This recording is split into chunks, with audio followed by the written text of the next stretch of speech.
నమస్తే అందరికీ. ఈరోజు మనం భగవద్గీతలో 3వ అధ్యాయం యొక్క 5వ శ్లోకం గురించి తెలుసుకుందాం.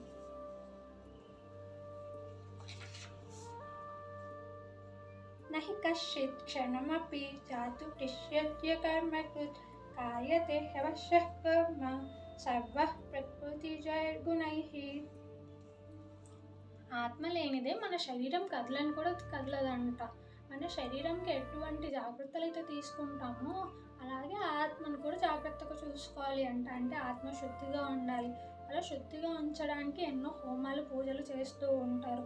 అలా కాదు, భక్తి భావం ఉండాలి. భక్తి భావం లేకుండా ఎన్ని పూజలు హోమాలు చేసినా లాభం ఉండదు. భక్తి భావంతో ఎన్ని పూజలు చేసినా సేవలు చేసినా వాటికి ఫలితం లభిస్తుంది అని శ్లోక భావం అన్నమాట. హరే కృష్ణ.